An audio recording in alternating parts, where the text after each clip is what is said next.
నమో వెంకటేశాయ. కలియుగ ప్రత్యక్ష దైవమైన శ్రీ శ్రీనివాస పరబ్రహ్మ యొక్క దివ్యానుగ్రహ విశేషం చేత తిరుమల తిరుపతి దేవస్థానం వారు అనేక ధార్మిక కార్యక్రమాలు నిర్వహిస్తున్నారు. అందులో భాగంగా ప్రతిరోజు మనం శ్రీమన్ మహాభారతాంతర్గత అరణ్య పర్వలోని విశేషాలను యథామతి తెలుసుకునే ప్రయత్నం చేస్తున్నాం. ఈనాటి ప్రవచన కార్యక్రమాన్ని మంగళ శ్లోకాన్ని పఠిస్తూ ప్రారంభించుకుందాం. నారాయణం నమస్కృత్య నరం చైవ నరోత్తమం దేవీం సరస్వతీం వ్యాసం తతో జయముదీరయేత్. శ్రీ గురుభ్యో నమః. హరి ఓం.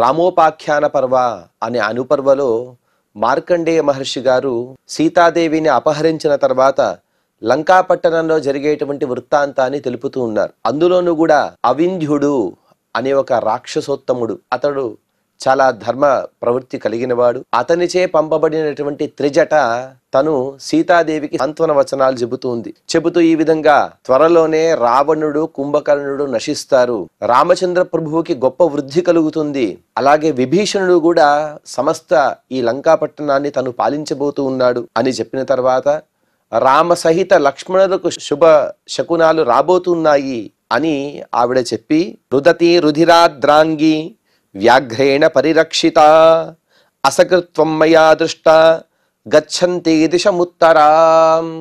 రావణుడు కుంభకర్ణుడు వీరిద్దరూ కూడా నశించే విధంగా నాకు స్వప్నాలు వచ్చాయి. అలాగే రామచంద్ర ప్రభువు లక్ష్మణుడు విభీషణుడు వీరు గొప్ప వృద్ధిని పొందే విధంగా కొన్ని శకునాలు నాకు కనబడ్డాయి. తర్వాత నీవు కూడా నాకు నా కలలో వచ్చావు. నీవు ఎలా ఉన్నావంటే నీవు గట్టిగా ఏడుస్తూ ఉన్నావు, నీ శరీరం అంతా కూడా రక్తం నిండుకొని ఉన్నది, అలాగే ఉత్తర దిక్కుకు నీవు అలా వెళుతూ ఉన్నావు, నిన్ను ఒక వ్యాఘ్రము నిన్ను రక్షిస్తూ ఉన్నది. హర్షమేష్యసి వైదేహి క్షిప్రం భర్త్రా సమన్విత రాఘవేణ సహ భ్రాత్ర సీతే త్వమచిరాదివ. అందుకోసమే ఓ సీతామహాతల్లి నీవిక దుఃఖించవద్దు, దుఃఖానికి ఇదే చివరి రోజులు, త్వరలోనే నీవు గొప్ప సంతోషాన్ని పొందుతావు. అంటే రాముడు లక్ష్మణస్వామిని హనుమతాది కపిశ్రేష్ఠులు వీరందరూ కూడా వచ్చి యుద్ధం చేసి రావణుడిని వధించి నిన్ను తీసుకువెళ్తారు. శ్రీరామచంద్ర ప్రభుతో సహా నీవు సుఖంగా ఉండే రోజులు త్వరలోనే రాబోతూ ఉన్నాయి అని చెప్పిన తర్వాత ఇత్యేతం మృగశాభాక్షి తచ్చుత్వా త్రిజటావచః బభూవాశావతీ బాల పునర్భర్తృ సమాగమే. ఇంతవరకు కూడా చాలా దుఃఖకరమైనటువంటి సందర్భాలను ఎదుర్కొన్నది సీతా అమ్మవారు. కానీ ఎప్పుడైతే త్రిజట తను చెప్పినదో ఈ అన్ని వృత్తాంతాలు అన్ని శకునాలను ఎంతో ఆనందాన్ని ఉత్సాహాన్ని పొందిన తర్వాత రాబో కాలం గురించి ఆశావహ దృక్పథంతో తను రాముని కోసం రాముని రాక కోసం ఎదురు చూస్తూ ఉన్నది. ఈ ఆశావహ దృక్పథం అనేది కొందరి మాటల వలన మనకు ఎన్నో సందర్భాల్లో ఎదురు చూస్తూ ఉంటాం. అనగా కొందరి మాటల వలన మనకు ఆశావహ దృక్పథం అనేది అది వృద్ధి పొందుతూ ఉంటుంది. ఎంతో దుఃఖిస్తూ ఉంటాము. కొందరు వచ్చి కొన్ని సాంత్వన వచనాలు చెబుతారు. ఈ దుఃఖం అనేది క్షణికం మాత్రమే, సుఖస్యానంతరం దుఃఖం అని చెప్పిన విధంగా దుఃఖస్యానంతరం సుఖం కూడా ఉంది కదా. ఇప్పుడు దుఃఖిస్తున్నావంటే రాబో కాలంలో నీవు సుఖాన్ని పొందగలవు. అందులోనూ కూడా సీతామ్మవారు ఇక్కడ ఇంత కష్టాలు వచ్చినా కూడా తన భర్త యొక్క స్మరణను విడవక నిరాహారంగా ఉంటూ కేవలం మునులు ఋషులు ఏ విధంగా అయితే జీవిస్తున్నారో ఆ విధంగానే తను జీవిస్తూ ఉన్నది. చుట్టుపక్కల అనేక భోగభాగ్యాలు వస్తువులు ఉన్నాయి, కానీ ఆ దేనిపైన కూడా ఎటువంటి స్పృహ లేక కేవలం తను ఆ రామ చింతన రాముని యొక్క స్మరణ చేస్తూ తను కాలాన్ని వెళ్ళబుచ్చుతూ ఉన్నది. కాబట్టి రాబో కాలమంతా కూడా సుఖమయమే అని త్రిజట చెప్పినది. యావదభ్యాగతా రౌద్రాః పిశాచస్త్యా సుదారుణాః దదృశుస్తాం త్రిజటయా సహాసీనాం యథాపురా. అంతలోనే ఈ పిశాచాలు రాక్షసీ గణాలు ఇవన్నీ కూడా సీతామ్మవారి యొక్క దుఃఖాన్ని, సీతామ్మవారు తమ మాటలను వినలేదు అనే విషయాన్ని రావణుడికి చెప్పడానికి అందరూ కూడా వెళ్ళిపోయారు. ఈ అన్ని మాటలు చెప్పే సందర్భంలో అనగా త్రిజట తనకు వచ్చినటువంటి స్వప్న వృత్తాంతం చెప్పే సందర్భంలో ఎవరు కూడా లేరు. ఎప్పుడైతే వారందరూ కూడా తిరిగి వస్తున్నారని తెలిసినదో వెంటనే త్రిజట కూడా తన స్థానానికి వెళ్ళిపోయింది. ఇదపూర్వం అనగా రాక్షస స్త్రీలు వారందరూ కూడా ఉన్నప్పుడు త్రిజట ఎక్కడ ఉన్నదో, సీతామ్మవారు ఎక్కడున్నారో వీరిద్దరు కూడా పరస్పరంగా వారి వారి స్థానాల్లో నిలబడ్డారు. ఎందుకంటే వీరిద్దరు మాట్లాడుకుని ఏదైనా మంథన చేసి ఉంటే, ఏదైనా విచారం అనగా ఇక్కడి నుంచి ఎలా పోవాలి, ఇటువంటి మాటలు మాట్లాడి ఉండవచ్చో ఏమో అనే అనుమానం రాకుండా వారిద్దరు కూడా వారి వారి స్థానానికి చేరుకున్నారు. అంటే శాస్త్రంలో ఒక మాటను చెబుతారు, నదేవతోషణం వృథా. భగవంతుడిని భగవద్భక్తులను సేవించడం అనేది అది పరమ మంగళప్రదం. దాని ద్వారా వచ్చేటువంటి పుణ్యం అనేది ఎక్కడికి పోదు, అది ఎప్పుడైనా సరే మనకి తిరిగి వస్తుంది. దీనికి ఉదాహరణయే ఇక్కడ త్రిజట యొక్క వృత్తాంతం. సీతామ్మవారు ఎన్నో కష్టాలు పడే సందర్భంలో ఆవిడకు అక్కడ ఎంతో సహాయం చేస్తూ మిగతా రాక్షస స్త్రీల నుండి తను చక్కటి రక్షణ ఇచ్చింది. కాబట్టి ఈ శ్రీరామచంద్రుడే భావి కాలంలో తను కృష్ణుడిగా అవతరించిన సందర్భంలో ఈ త్రిజటనే తన చెల్లెలుగా చేసుకున్నాడట. ఈ త్రిజటయే తర్వాత కాలంలో సుభద్రాదేవిగా పుట్టినది అనే విషయాన్ని కూడా అనేక గ్రంథాల్లో మనం వింటూ ఉంటాం. అంటే భగవద్భక్తుల సేవ అనేది ఎప్పుడూ కూడా వ్యర్థం కాదు. దానికి ఉదాహరణయే ఇక్కడ త్రిజట వృత్తాంతము అని చెబుతూ ఇక్కడికి 280వ అధ్యాయాన్ని పూర్తి చేసుకుని ఇక 281వ అధ్యాయంలో మార్కండేయ మహర్షి గారు వివరిస్తూ, తతస్థాం భర్తృశోకార్తాం దీనాం మలిన వాసనాం మణిశేషాభ్యలంకారాం రుదతీం చ పతివ్రతాం. ఈ విధంగా తన భర్తను స్మరించుకుంటూ ఎప్పుడూ కూడా ఏడుస్తూనే ఉన్నది. ఎంత త్రిజట చెప్పినప్పటికీ కూడా ఆ కాసేపు కాస్త సాంత్వన పొందినది. కానీ రాముడు ఒకసారి గుర్తుకు వచ్చిన వెంటనే మరొకసారి తను దుఃఖిస్తూ ఉంది. మలిన వాససాం, తన బట్టలన్నీ కూడా మలినంగా అయిపోయాయి, అన్నీ కూడా అనేక మట్టి మరకలు అంటుకున్నాయి. కానీ గొప్ప చూడామణిని తను ధరించినది. పతివ్రతా స్త్రీ అయినటువంటి ఆ సీతాదేవి అలా ఏడుస్తూ ఉంటే, రాక్షసీభిరుపాస్యంతీం సమాసీనాం శిలాతలే రావణ కామబాణార్తో దదర్శోపసర్పచ. ఎందరో రాక్షస స్త్రీలు ఆ సీతామ్మ వారిని అక్కడ కాపలా కాస్తూ ఉన్నారు. ఆవిడకు కావలసినటువంటి సదుపాయాలన్నీ కూడా కల్పిస్తూ ఉన్నారు. ఎన్ని మణిరత్నహారాలు, పట్టు పీతాంబరాలు, భక్ష్యభోజ్యాలు తెచ్చినప్పటికీ కూడా ఆ అన్నిటినీ కూడా సీతామ్మవారు తిరస్కరించారు. కేవలం ఒక శిలపైన తను నివసిస్తూ ఉన్నారు. ఎటువంటి వస్త్రాచ్ఛాదన లేదు. కటిక నేలపైన తను నిద్రిస్తూ ఉన్నది, కటిక నేలపైనే తను కూర్చుని ఉన్నది. అటువంటి సందర్భంలో కామ బాణార్థుడైనటువంటి రావణుడు అక్కడికి వచ్చాడు, సీతాదేవిని చూశాడు. ఆ రావణుడు ఎటువంటి వాడుంటే, దేవదానవ గంధర్వ యక్ష కింపురుషైర్యుధి అజితో శోకవనికాం యయో కందర్ప పీడిత. దేవతలు, దానవులు, గంధర్వులు, యక్షులు, కింపురుషులు ఈ అందరినీ కూడా జయించినవాడు, అందరిపైన కూడా జయాన్ని పొందినవాడు, అందరి ద్వారా వారి వారి దగ్గర ఉండేటువంటి అత్యంత అపురూపమైనటువంటి వస్తువులన్నీ కూడా బలాత్కారంగా తీసుకున్నవాడు. కానీ ఒక స్త్రీ దగ్గర తను ఓడిపోయాడు. అటువంటి కామ బాణార్థుడు, అందులోనూ కూడా పరస్త్రీ. ఆ పరస్త్రీ వ్యామోహంలో పడి కొట్టుమిట్టాడుతున్నటువంటి ఆ రావణుడు కందర్ప పీడితుడై సీతామ్మవారి దగ్గరికి వచ్చాడు. అతను ఎలా ఉన్నాడు అంటే, దివ్యాంబరధర శ్రీమాన్ సంరుష్ట మణికుండల విచిత్రమాల్యముకుట వసంత ఇవ మూర్తిమాన్. ఈ శ్లోకంలో ఒక విధంగా చెప్పి తర్వాత శ్లోకంలో దీని యొక్క స్పష్టతనిస్తున్నారు మార్కండేయ మహర్షి గారు. చక్కటి పట్టు పీతాంబరాలను ధరించాడు, మంచి కాంతిమంతుడు, మంచి కుండలాలు అలాగే అనేక మణిమాణిక్య హారాలను ధరించాడు. విచిత్రమైనటువంటి కిరీటాన్ని అతను చూస్తుంటే సాక్షాత్తుగా మన్మథుడే దిగి వచ్చాడా అన్నంత సుందరంగా ఉన్నాడంట. నకల్ప వృక్ష సదృశ యత్నాదపి విభూషిత శ్మశాన చైత్య ద్రుమవత్ భూషితోపి భయంకర.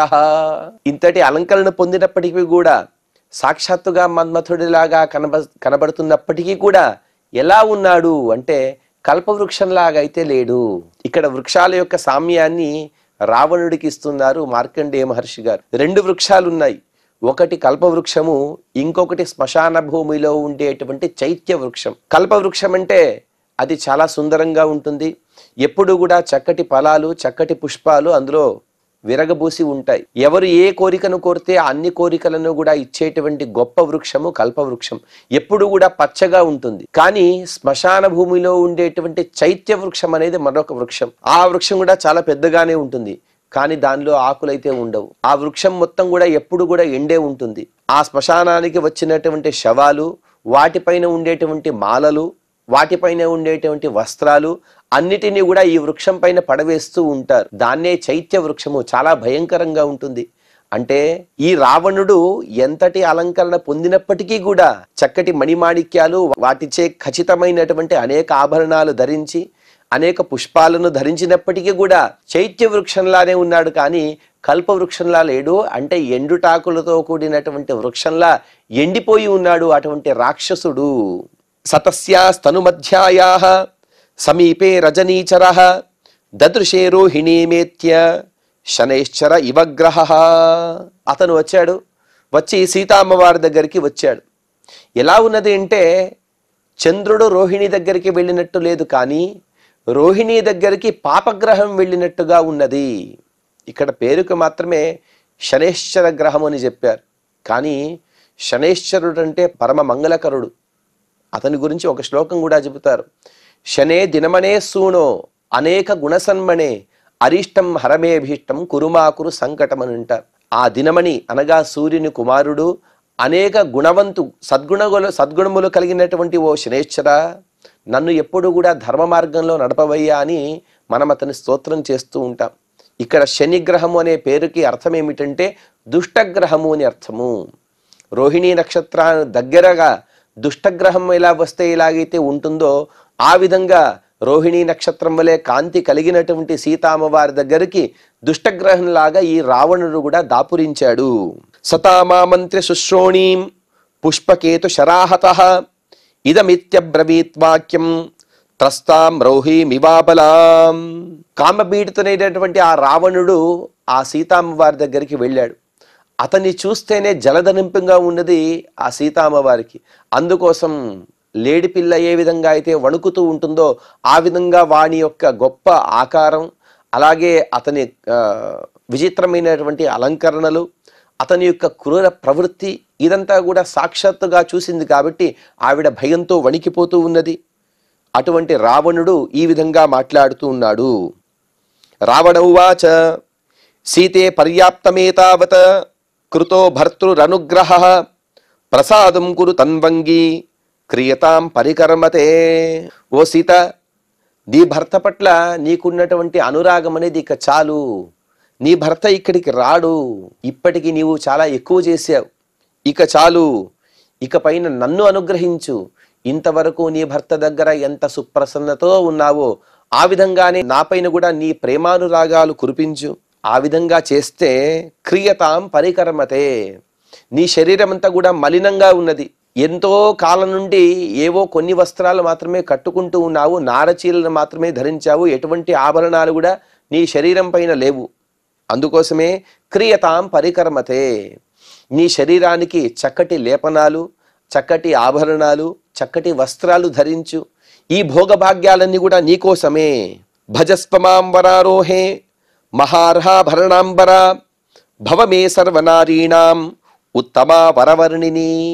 ఓ స్త్రీరత్నమైనటువంటి ఓ సీత, గొప్ప గొప్ప ఆభరణాలు, చక్కటి వస్త్రాలతో నిన్ను నీవు అలంకరించుకో. నా దగ్గర ఎందరో స్త్రీలు ఉన్నారు, కానీ ఆ అందరి స్త్రీలలో కూడా నీవే గొప్పదానిగా అవుతావు. అటువంటి గొప్ప పదవిని నీకు నేను ఇస్తాను. నా దగ్గర ఎంతమంది స్త్రీలున్నో ఎవరెవరు ఉన్నారో తెలుసా? సంతిమే దేవకన్యాశ్చ గంధర్వాణాం చ యోషితః సంతి దానవకన్యాశ్చ దైత్యానాం చాపి యోషితః. నాకు పలువురు భార్యలున్నారు. వారిలో దేవకన్యలు, గంధర్వకన్యలు, దానవకన్యలు, దైత్యకన్యలు, వారందరూ కూడా ఎందరినో నేను వివాహం చేసుకున్నాను. కానీ 14 పిశాచానాం కోట్యో మే వచనే స్థితాః దిస్తావత్ పురుషాదానాం రక్షసాం భీమకర్మణాం. తన దగ్గర ఉండేటువంటి మంది మార్బలం, వాటి యొక్క బలాన్ని కూడా చెబుతూ ఉన్నాడు. అంటే ఇంత చెబితే గాని సీత నన్ను వరించదో ఏమో, ఈ అన్ని వివరాలు చెబితే సీత నన్ను వరిస్తుందో ఏమో అనే ఒక పిచ్చి ఆలోచనతో ఆ రావణుడు చెబుతూ ఉన్నాడు. 14 కోట్ల పిశాచాలు నన్ను సేవిస్తూ ఉన్నాయి. 14,000 మంది రాక్షసులు. 14,000 ఉంటే వీరందరూ కూడా మహామహా వరసంపన్నులు, సామాన్య పిశాచాలు రాక్షసులు పలువురు ఉన్నాయి. కానీ గొప్ప వర సంపన్నులైనటువంటి 14,000 మంది రాక్షసులు నా ఆజ్ఞా పరిపాలనకు సిద్ధంగా ఉన్నారు. నరభక్షకులు, భయంకర కృత్యాలు చేసేటువంటి రాక్షసులందరూ కూడా దీనికన్నా కొన్ని లక్షల రెట్టింపు సంఖ్యగా ఉన్నారు. తతో మే త్రిగుణా యక్షాః ఏ మద్వచన కారిణః కేచిదేవ ధనాధ్యక్షం భ్రాతరం మే సమాశ్రితాః. ఇంతకు ముందు ఎంత సంఖ్యనైతే చెప్పాడో అంతకంటే 3 రెట్ల యక్షులు నా ఆజ్ఞను పరిపాలిస్తున్నారు. అదేంటి, యక్షుల అధిపతిగా కుబేరుడున్నారు కదా అంటే, కుబేరుని దగ్గర ఉండేటువంటి యక్షులు చాలా తక్కువ మంది, నా దగ్గరే ఎక్కువ మంది యక్షులు ఉన్నారు. వారందరూ కూడా నా ఆజ్ఞా పరిపాలకులుగా, నా సేవకులుగానే ఉన్నారు. గంధర్వాప్సరసో భద్రే మామా పానగతం సదా ఉపతిష్ఠంతి వామోరు యథైవ భ్రాతరం మమ. ఓ కళ్యాణి, నేను మధుశాలలో ఉంటూ మధువిని నేను పానం చేస్తూ ఉంటాను. ఆ సందర్భంలో నా సోదరుడిని ఏ విధంగా అయితే యక్షులు రాక్షసులు సేవిస్తారో అంతకంటే ఎక్కువ సంఖ్యలో అనేకులు నన్ను సేవిస్తుంటారు. అలాగే వారితో పాటు నన్ను ఆనందపరచడానికి అప్సరస స్త్రీలు కూడా అక్కడ సిద్ధంగా ఉంటారు. అటువంటి గొప్ప ప్రభావం కలిగిన వాడిని నేను సామాన్యుడు అనుకుంటూ ఉన్నావేమో. పుత్రోహమపి విప్రర్షేః సాక్షాత్ విశ్రవసో మునేః పంచమో లోకపాలానాం ఇతి మే ప్రథితం యశః. గొప్ప కీర్తివంతుడిని నేను సాక్షాత్తుగా బ్రహ్మర్షి అయినటువంటి విశ్రవస మహర్షి, అతని కుమారుడిని.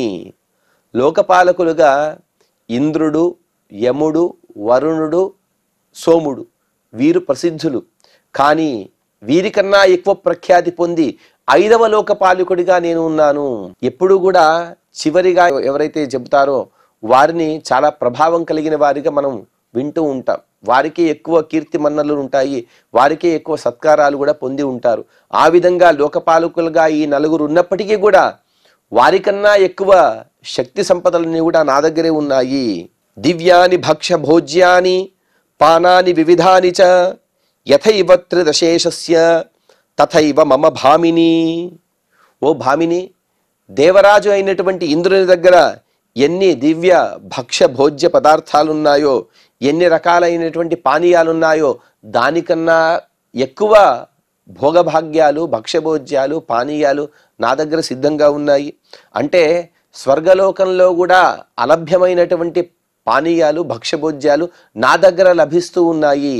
క్షీయతాం దుష్కృతం కర్మ వనవాసకృతం తవ భార్యామే భవ శుశ్రోణి యథా మండోదరి తథా. ఇంతవరకు కూడా వనవాసంలో నీవు ఎన్నో కష్టాలు పడ్డావు. కష్టాలు పడుతున్నావంటే దానికి కారణం పాపమే, అంటే కర్మ. ఆ కర్మ అనేది నీకు నశించింది అని అనుకో. ఇప్పుడు వనవాసాన్ని వదిలివేసి వనవాసం నుండి నీవు తిరిగి వచ్చేసావు కాబట్టి ఇకనైనా నీవు సుఖాన్ని పొందు. ఆ కర్మ అంతా కూడా క్షయం పొందింది. ఇక వనవాసం అనేది సమాప్తమైపోవాలి. మండోదరి ఎంతైతే నాకు ప్రీత్యాస్పదురాలో దానికన్నా చక్కగా నేను చూసుకుంటాను అని చెబుతున్నాడు. అహల్య, ద్రౌపది, సీత, తారా, మండోదరి తథా అని మనం ప్రతిరోజు కూడా మండోదరిని స్మరిస్తూ ఉంటాం. పంచకన్యా స్మరే నిత్యం మహాపాతక నాశనోని. మండోదరి అంటే మహాపతివ్రత స్త్రీ.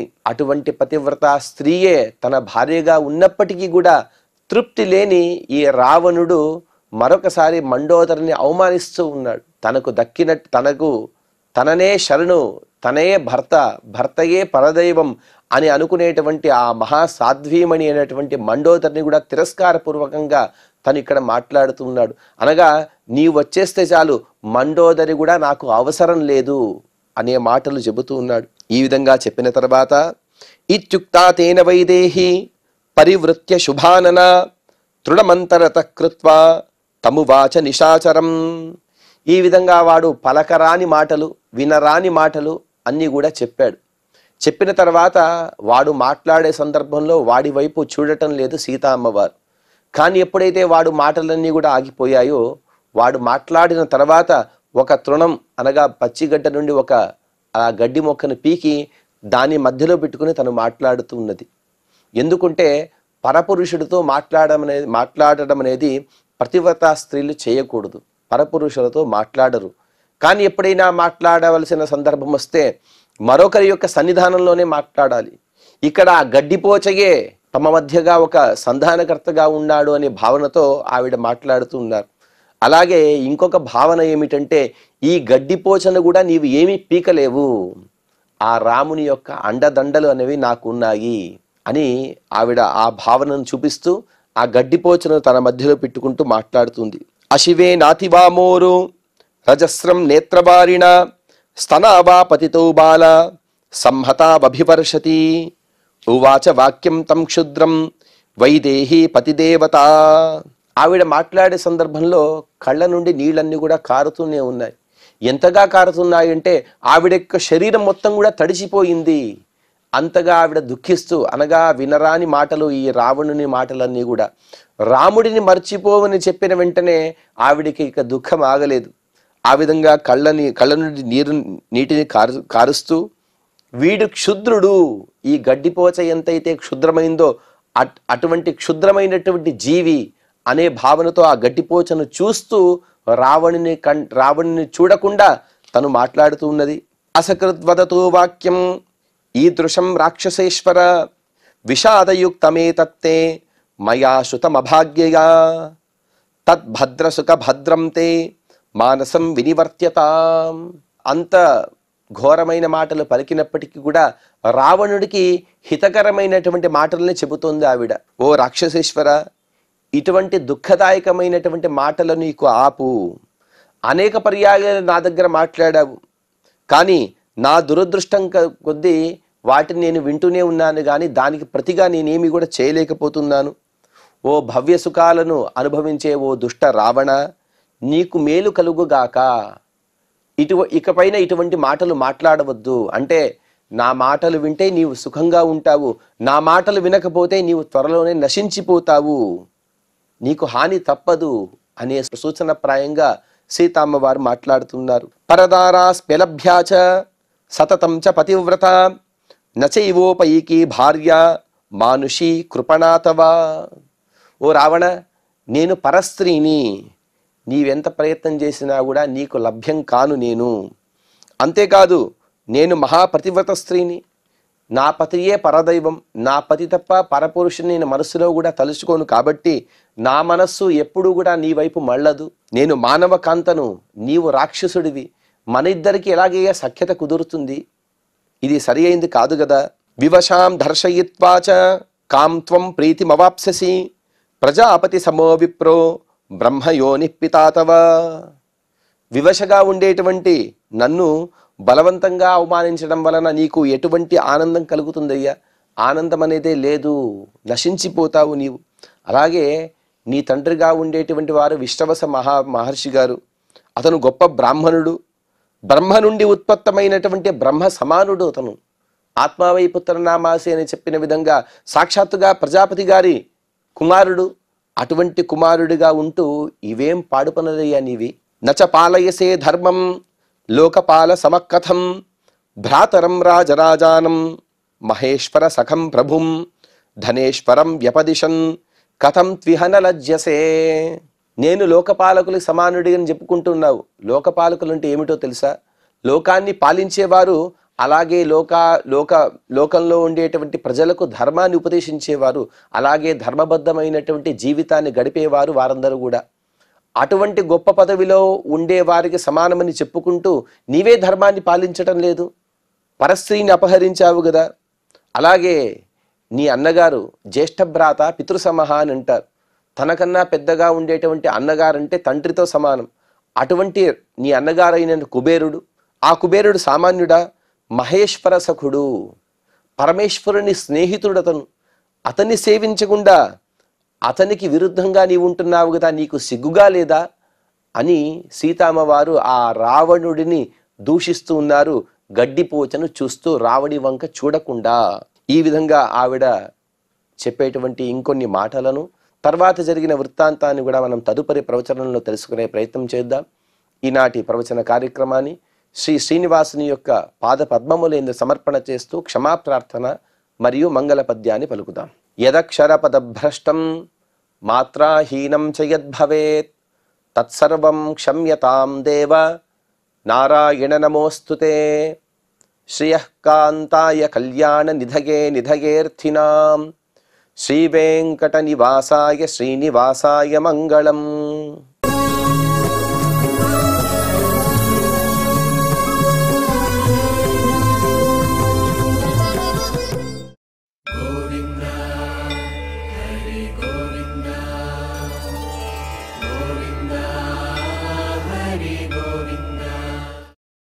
Oh